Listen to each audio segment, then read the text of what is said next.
ಓಂ ನಮೋ ಗುರುದೇವದತ್ತ. ನಮಸ್ತೆ ಸ್ನೇಹಿತರೆ, ನಾನು ನಿಮ್ಮ ಸುಧಾ ವೆಂಕಟಪ್ಪ, ಧ್ರುವತಾರೆ ಸ್ಟಾರ್ ಗೇಜಿಂಗ್ ನಿಂದ. ಇಂದು 2/2/2026. ಇವತ್ತಿನ ದಿನದಂದು ಯಾವ ಸಮಯ ಒಳ್ಳೆ ಸೂಕ್ತವಾದ ಸಮಯ, ಅನುಕೂಲವಾದ ಸಮಯ ಅಂತ ತಿಳ್ಕೊಳ್ಳೋಣ ಬನ್ನಿ.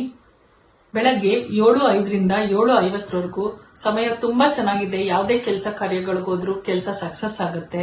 ಅನಂತ ಪದ್ಮನಾಭನನ್ನು ನೆನೆಸ್ಕೊಂಡು ಅಥವಾ ಅನಂತ ಪದ್ಮನಾಭನನ್ನು ಪೂಜಿಸ್ತಾ ಯಾವುದೇ ಕೆಲಸಗಳಿಗೋದ್ರೂ ನಿಮ್ಮ ಕೆಲಸ ಸಕ್ಸಸ್ ಆಗುತ್ತೆ. 10:50ರಿಂದ 11:15 ಬೆಳಗ್ಗೆ ಹಣಕಾಸಿನ ವ್ಯವಹಾರಕ್ಕೆ ಸೂಕ್ತವಾದ ಸಮಯ. ಸರಸ್ವತಿಯನ್ನು ಆರಾಧಿಸ್ತಾ ನೀವು ಈ ಕೆಲಸ ಮಾಡ್ಕೊಳೋದ್ರಿಂದ ನಿಮ್ ದುಡ್ಡು ಕಾಸಿನ ವ್ಯವಹಾರಗಳು ಸುಸೂತ್ರವಾಗುತ್ತೆ.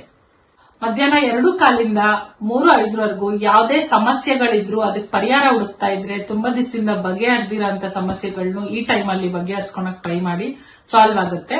ಅದೇ ರೀತಿ ಗುರುಗಳ ಆರಾಧನೆ ಮಾಡೋದ್ರಿಂದ, ಆರಾಧನೆ ಮಾಡಿ ಗುರುಗಳನ್ನ ನೆನೆಸ್ಕೊಂಡು ನಿಮ್ ಸಮಸ್ಯೆಗೆ ಪರಿಹಾರ ಹುಡುಕಿದ್ರೆ ಸೂಕ್ತವಾದ ಪರಿಹಾರ ಸಿಗುತ್ತೆ. ಇದೇ ಟೈಮು ಮತ್ತೆ ರಿಪೀಟ್ ಆಗೋ ಕೆಲಸಗಳು ಕೂಡ ಆಗುತ್ತೆ. ಅಂದ್ರೆ ನೀವು ಯಾವುದೇ ಕೆಲಸ ಮಾಡಿದ್ರು ಮತ್ತೆ ರಿಪೀಟ್ ಆಗೋ ಚಾನ್ಸಸ್ ಜಾಸ್ತಿ ಇರುತ್ತೆ. ಸೊ ಯೋಚನೆ ಮಾಡಿ ಯಾವ ಕೆಲಸ ರಿಪೀಟ್ ಆಗಬೇಕೋ ಆ ಕೆಲಸನ ಇದೇ ಟೈಮಲ್ಲಿ ಮಾಡ್ಕೊಂಡ್ರು ಅನುಕೂಲವಾಗುತ್ತೆ. ಸಂಜೆ 4:10ರಿಂದ 5:05 ಹಣಕಾಸಿನ ವ್ಯವಹಾರಗಳನ್ನ ಮಾಡ್ಕೋಬಹುದು. ಗುರುಗಳನ್ನ ನೆನೆಸ್ಕೊಂಡು ಹಣಕಾಸಿನ ವ್ಯವಹಾರ ಮಾಡೋದ್ರಿಂದ ಎಲ್ಲ ಅನುಕೂಲಗಳು ಸಾಧ್ಯತೆ ಜಾಸ್ತಿ ಇದೆ. ಒಂದ್ ವೇಳೆ ಸಂಜೆ 5:10ರಿಂದ 6 ಗಂಟೆ ಒಳಗಡೆ ಏನಾದ್ರೂ ಕೆಲ್ಸಕ್ಕೆ ಹೋಗ್ತಾ ಇದ್ರೆ ಗುರುಗಳ ಪಾದಕ್ಕೆ ಒಂದು ನಮಸ್ಕರಿಸಿ ಹೋಗೋದ್ರಿಂದ ನಿಮ್ ಕೆಲಸಗಳು ಸುಸೂತ್ರವಾಗಿ ಆಗುತ್ತೆ.